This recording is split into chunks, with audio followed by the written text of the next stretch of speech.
vedare tinokugamuchirai zvekare kune chimwe chirongwa pano paZim Facebook Secrets and Confessions. Tatsoka zvekare nemamwe mamessages. Regai tibva tapinda mumamessages edu atatsoka takakubatirai. Hanzi makadii zvenyu mukomanashi? Inini ndiri murume ane 56 years. Ndiri kudanana namai vepa next door. Ende kubva zvandakatanga kudanana navo kusvika tichizosangana pabonde, nawo ndava kusangana nedambudziko rekuti mumba mangu mava kubuda churu kana kwava kudoka. Kuchiedza churu ichi mukomanashi chinobva changonyangarika. Saka mazuva ekutanga ndakatombozama kuti ndinge ndichitengawo mishonga yakasiyana siyana. Pandakaona kuti mishonga iyi yainge isingashandi, ndokubva ndaudza umwe wevana vangu avo vari kuSouth Africa kuti ange achinditsvakirawo mishonga iyo inouraya majuru kana kuti masvosve. Iye akabva anditumidzira zvibhodhoro 2. Chimwe chacho chainge chakanyorwa kunzi Temix, then chimwe chacho chainge chiri chemasvosve. Saka ndakabva ndatanga kushandisa Temix iyoyo, but mukomanashi haina kana kumbogara yabatsira. Majuru awa zvaanoita ndezvekuti kana ndikashandisa mushonga anobva aita sekunge anenge apera, asi kana kwadoka paya inini pandinenge ndarara, pandinozomuka dzimwe nguva ndinenge ndichimuka ndichida kuenda kunorasa mvura, ndipo pandinobva ndaona kuti majuru aya anenge achitoenderera mberi nekuunganidza ivhu. Anenge achiti akaunganidza ivhu obva ariita zvitutu. Anowanzokuzviita mumakona eimba yangu. Inini ndiri murume akafirwa nemukadzi wake. This was 5 years ago, ende nditoriwo sekuru vane vazukuru. Imba yandiri kugara ndeyangu, uye ndinogara ndiri ndega nemamwe malodgers. Vana vangu vose vari kunze kwenyika. Nemukadzi uyu zvakaitika ndezvekuti aipota achiuya achitsvakawo mapart time ekuwacha. Ndikabva ndamupa basa rekuti ainge achiuya katatu pasvondo kuzonditsvairira nekundiwachira. Aibva asiyawo andibikira muriwo wekuti ndaikwanisa kuzosevesa muriwo uri wemazuva aya anenge asingauyi. Then aiti kana abika kudaro ndobva ndaisa chikafu ichocho chaanenge abika mufiriji. Izvi ndainge ndichizviitira kuti zvizondiitira nyore kana ndabvawo kumabasa angu awo andinoita. Mukadzi uyu akabva andishandira kwegore pasina kana chandainge ndichimufungira, asi mukoma iye mukadzi uyu akazotanga kundikwezva. Ainge ava kuuya achipfeka nhumbi dzisingaiti kusvikira ndakundikana, ndipo pandakazotanga kudanana naye, because aiti kana paya paanenge auya kuzondiitira mapeace jobs angu, kana ari panze anenge akamonera Zambia kuitira kuti vanhu vanolodya pamba pangu vasanyumwa kana anything. Asi zvaaizoita ndezvekuti aiti kana azopinda mumain house ndaizoona kuti munhu anenge akurura Zambia rake obva ariisa somewhere. Dzimwe nguva mukoma aiendisa pamuedzo paya pekuti achifamba kudai ari mumba, ndaitoona kuti ko munhu uyu zvaauya kubasa achirakidza kuti haana kana chipfeko chemukati chaakapfeka. Kunyangwe zuva randakazokundikana ndikatanga kuita bonde naye, ndakatoona kuti musi iwowo akanga auya kubasa asina kana kumbopfeka anything mukati, ende iye akabva atondidudzirawo kuti aiva nemafeelings neni zvakanyanyisisa, ende ane shunguwo neshuviro yekuti ange achizova amai vepamba apa pandinogara. Akabva andiudza kuti munhu anogara achingombunyikidzwa nekushungurudzwa nemurume wake, achiti iye murume wake munhu anonyanyisa kuita zvemagirlfriends. Saka inini nemukadzi uyu tine nguva yekuti tinoonana zvakanyanyisisa. Iye mukadzi uyu mukoma anogara ari free nekuda kwekuti murume wake haagari pamba each and every time. Nguva zhinji anenge ari kubasa. Saka zvainge zvangofanana kuti ndainge ndatozviwanira mukadzi wangu. Nguva zhinji aingonyepedzera kubuda obva aenda kumba kwake, kana kuri kunzi murume wake anenge asipo, then kana kuri kunzi murume wacho anenge adzoka, ndipo paya paaizoita sekunge ari kuya kupeace job. Iniwo kana ndisiri kubasa taingoswera zvedu tichingofadzana, achingobuda pano nepapo sekunge munhu ari kuita mabasa epamba, izvo inini naye tinenge takatorara zvedu mumachira. Saka zvakazoitika mukomanashi ndezvekuti mukadzi uyu ari kuti murume pane paakabata mamessages angu mufoni make, asi hanzi hapana kana chaakabvunza. Saka kubva musi iwowo murume uyu paakazodzokera kubasa, inini nemukadzi uyu takangozviudza kuti tinofanira kuti tinge tichingoenderera mberi nerelationship yedu, nekuda kwekuti nhamba dzacho dzakabatwa nemurume uyu haana kana kumboziva kuti munhu ainge achitaura nemudzimai wake ainge ari ani. Ndo patainge takangwara ipapo, because kubva zvatakatanga kudanana communication yedu ndainge ndichishandisa dzimwe nhamba dzisingatombozivikanwi nani zvake. Saka iye murume uyu paakabata manhamba haana kukwanisa kunyatsokubata chokwadi kuti chii chainge chichitora nzvimbo, because nyangwe mamessages edu atainge tichitumidzirana ainge asimbori mamessages erudo, but isusu taitoziva kuti kunyangwe tisingaudzani mashoko erudo tiri vanhu vanenge vachitodanana. Asi murume uyu kuda paakazoenda achidzokera kubasa kwake ikoko, maybe mukoma, akazonofamba ndokubva azogadzirisa mudzimai wake, because ndakati murume wacho aenda, inini ndokubva ndasara ndichitorana nemudzimai uyu wandainge ndava kutoti mudzimai wangu, ndokubva taita bonde. Takaita bonde mune zvakanaka-naka zuva rekutanga, asi akazoti ava masikati mukadzi uyu akabva azondifonera inini ndainge ndiri kubasa. Akabva andiudza kuti kunengo kwake kwainge kuchinyanyisa kuvava.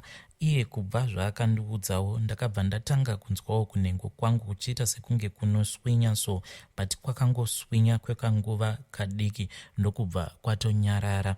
Saka iye akabva anditi ainge apiwa imwe remedy mune rimwe gurupu rechina chevakadzi umo maainge ari, achinzi anofanira kuti ange achitenga plain yogurt obva azvizora nayo kunengo kwake. Iye akabva ati ainge asina mari. Inini ndichibva kubasa ndakabva ndapfuura ndichitsvaka iyo plain yogurt yacho yaainge atumidzira picture racho paWhatsApp pangu, ndokubva ndadzokera kumba ndikabva ndanomupa, ndokubva azora. Akabva ati ndinge ndichizorawo kunengo kwangu, achiti zvaizobatsiridza kana iri yeast infection yacho. Inini ndakabva ndaitawo sekudaro. Inini naye takabva tazongoenderera tichingoita bonde redu, but murume wacho chakatinetsa ndechekuti akabva akasika kudzoka. Murume wacho tainge tichiziva kuti anowanzokuita ma2 weeks asipo pamba, then after 2 weeks ndipo paanodzoka obva agara for about 3 days obva azodzokera zvake kubasa. Kana akasadzoka after 2 weeks tainge tichitoziva kuti munhu anodzoka kumba after 1 month. Asi apa mukomanashi akati aenda pasina kana nguva ndokubva atodzoka. Inini nemukadzi uyu takatofara, because takatozviudza kuti dai kwanga kuri kunzi ainge akasika kudzoka mukadzi uyu achiri kunzwa kuvaviwa kusikarudzi kwake, murume wake kana kwanga kuri kunzi aizosanganawo nematambudziko iwawo, then aizonyanyisa kuita suspect. Mukadzi uyu iye akandiudza kuti murume wake paakadzoka ainge ava kungogara akangobata foni yake. Saka already ainge atondipa tip off yekuti kunyangwe zvikaita sei musafa makanditumidzira message, inini ndichange ndichingouya kumba kwenyu kana kuri kunzi iye akagara kwenguva refu asina kudzokera kubasa. Asi sezvisinei haana kana kumbotora nguva ndokubva adzokera kubasa. Saka akangoti achinodzokera kubasa mukoma, ndo pandakatanga kungoona kuti mumba mangu mava nedambudziko rekuti makuseni oga oga pandinomuka ndinoona kuti mune majuru anenge akaisa zvitutu zvemavhu zvinenge zvakaita zvichuru. Kunyangwe ukazama kutsvaira sei kwakunozongodoka chete, majuru iwavo anobva atobuda obva atanga kuisa zvitutu mumba, especially mubedroom mangu mava kungogara makangozara ivhu. Mukoma, ndinokumbirawo kuti munge muchindiposterawo nyaya yangu, ndiri kudawo help. Ndambozama kushandisawo mishonga yakasiyana siyana, but pamishonga yose yandashandisa hapana kana iri kurakidza kuti ine simba. Vana vangu vari kuSouth Africa handina kana kumbogara ndavabudira pachena kuti dambudziko iri ravapo pamba idambudziko rakazotanga mushure mekunge ndava kudanana nemukadzi uyu wemunhu wandiri kudanana naye. Please ndibatsireiwo. Inini ndiri munhu zvangu wekuti handifariri kuti ndinge ndichifamba mudzin'anga because kubva ndichikura handina kana kumbogara ndafamba ndichitsvaka mishonga kubva kun'anga. Please ndinokumbirawo kuti mundibatsirewo vanhu vaMwari. Vidare ndo meseji yandakatumidzirwa ichibva kuna sekuru avo. Hanzi ndiri kutsvakawo help. Kana kuri kunzi mune help yamunenge muchikwanisa kuvapa, please uyai kuinbox kwangu, then ndobva ndaforwarda manumbers enyu kwavari. Vidare regai tibva taenda panyaya yedu inotevera. Nyaya yedu inotevera yakamira sekudai. Hanzi makadi mukomanashi. Saka mumusha medu mune ngozi yemukomana wemombe yakarakasha musha wose. Tapererwa, hatichatozivi chekuita. Tiri mhuri yapera mukoma. Pari zvino tasara tiri 9 dzinza rese, uye watinoti ndiye mukuru mumhuri munhu wekuti now ane 39 years. Ende mumusha hamuchina vakweguru, zvinova zvakaita kuti tinge tichifamba mushure mekufa kwakaita sisi vedu vatichangoviga. Avo vakafa vakangomuka vakaurawa, asi zvairatidza kuti ivo sisi ava vakafa vachiita sekunge vainge vachipiswa nemoto. Saka mukoma vakazotoonekwa kwapera 3 days. Asi chinotinetsa mukoma ndechekuti pamba apa painge pachigara sisi hakuna kana akambogara azvifunga zvekuti ange achivhura dhoo rasisi. 3 days mukoma, munhu akangofira ari mumumba. Ende vanhu vavainge vachigara navo pamba ipapo hapana kana umwe zvake akambonyumwawo kuti why is it sisi vangu vava kusaonekwa. Asi nyaya iyi mukomanashi nanhasi iri kutonetsa nekuda kwekuti ivo sisi vangu pavakafa dhoo ravo rainge rakakiwa nemukati, makeys acho ainge atori padhoo, then mawindo ainge akatovharwa akasungwa newaya nemukati kuti ari panze haatokwanisa kutopinda. Saka hatizivi kuti ivo sisi vedu ndo vakazviuraya here kana kuti pane zvimwe zvinhu zvakaitika. Saka mapurisa acho ainge achiferefeta nyaya yasisi, kunyange zvavo ivo vakati vachiri kungoita ma-investigations, but according to them vari kuti ivo sisi vedu vanenge vakakomita suicide because pasaidi apo pavainge vakarara paiva nechimwe chigaba chemamwe mapiritsi. Vainge vakanwa mapiritsi avo avanonwa ndokubva vamaita overdose. But isusu sevana vemumhuri tine mamwe madoubts pazvose izvi zvatakaudzwa nemapurisa, because ivo sisi vairakidza kuti munhu aiita kunge munhu akafa achiita zvekupiswa nemoto wemaplastic. Chiso chavo mukoma chainge chisingatarisiki kaviri. Saka chakazoitika kuti ivo sisi vange vachizowanikwa ndechekuti vavakidzani vasisi vedu vakazotanga kunzwa kunhuhwa. Zvekare vainge vaita mazuva vasina kuona sisi vedu, vakabva vazozivisa landlord, then ndipo pakabva pazopazwa goni, vakabva vaona chiitiko ichi mukomanashi ndokubva vazotifonera.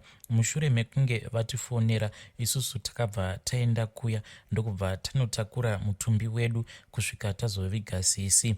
Asi takabva tati regai tichienda kumubatsiri atiudze kuti chii chiri kupedza dzinza kudai. Ende mafiro acho ainge akatirwadza sevanhu vemumhuri. Ende chimwe chakakonzeresa kuti tinge tichisarudza kuenda kuvanhu vanobatsira ndechekuti mumhuri medu hapana anofa nerufu rwekuti paya kana munhu azofa munongoti Mwari vagona vakatora mweya wavo nekuda kwekuti munhu anga anyanyisa kurwara. Asi mumhuri medu the majority yacho inofa inongofa rufu rwekufa munhu achiita zvekupondwa kana kutsikwa nemotikari. Asi vakuru vemumhuri medu vainge vasingadi kufambira nyaya idzi. takati taenda kumubatsiri ndipo patakaudzwa kuti sekuru vedu vainge vakaromba. Hanzi vakaenda kuMalawi uko kwavakanopiwa mushonga wekuti vange vachiita bhizinesi, asi vaifanira kuromba neropa remutorwa kuti pasava neanokwanisa kuzovafungira mumhuri kuti vakabata urombwa. Zvinonzi sekuru vakabva vatanga kuita zvigayo vakanourayira mukomana wavo wemombe nenzira yekumupisa nemapurasitiki kusvika afa. Vapedza izvozvo, hanzi pane zvavakatora pamuviri wake ndokubva vanozvicherera apo painge paine chigayo. Saka kumba kwedu kune chimwe chishedhi icho chakasiya chavakwa nasekuru vedu. Hanzi paseri pechigayo ichocho ndipo pane zvimwe izvozvo zvakasiya zvachererwa nasekuru vedu. Hanzi pane vhudzi rake. Saka munhu uya ainge achitibatsira akatombozama kuti ange achihaka mweya wengozi iyoyo kuti unge uchitaura, because isusu hatitombozivi kuti munhu uyu ari kunzi ndiye akachekeretswa nasekuru vedu anobva kupi. Takangoudzwa kuti kuseri kwechishedhi ichocho icho chainge chiri chishedhi chechigayo chakasiya chavakwa nasekuru vedu, hanzi ndiko kwakachererwa mishonga iyoyo, zvekare nevhudzi rakatorwa pamukomana iyeye. Munhu uya ainge achitibatsira akati ahaka mweya wemunhu iyeye anonzi ndiye akaurayiswa nasekuru vedu, but dambudziko mukoma nderekuti mweya wacho hauna kukwanisa kutaura, wainge uchingoshinyira. Saka munhu uyu ainge achitibatsira akabva ati tiri kufanira kuti tinge tichizodzoka. Iye akatiudza kuti ari kuda kuti tinge tichimupa mombe 5 kuitira kuti ange achienderera mberi nebasa iri. Iye akabva ati handikwanise kuita basa iri pasina muripo, nekuda kwekuti mukunohaka mweya wemufi uyu, sezvo ari munhu akafa achishungurudzwa, unokwanisa kuzomuuraya nekuda kwekuti ngozi yacho ine ukasha hwakanyanyisisa. Saka akati zviri nani kuti kana ndikazourawa nemweya wemufi uyu, at least vana vangu vanokwanisa kuzosarawo vaine cheuviri than kuti ndinge ndichizofira mahara. Please mukoma, kana kuinewo vamunoziva vanokwanisa kutibatsirawo pachena, ngavatibatsirewo please. Tatambudzika, nyaya yacho yakarebesesa. Ndationa kuti kana ndikataura zvose zvatinosangana nazvo mukati mekurarama nezvose zvatakakura tichiona zvichiitika pamba pedu, ndinokwanisa kuzotambisira vanhu nguva. Asi kana kuri kunzi munenge muchida kuti ndizotaura nyaya yacho yose kubva tichiri vadiki, ndinokwanisa kuitaura mukoma. Please, tiri kutsvakawo rubatsiro. Vedare ndo meseji yandakatumidzirwa ichibva kuna Haiti. Zvakangooma hazvo veduwe. Hanzi tanenzekana nengozi mumusha medu, mune ngozi ende ingozi yapedza vanhu. Zvakangooma hazvo veduwe, asi ngatitaurei navo mucomment section.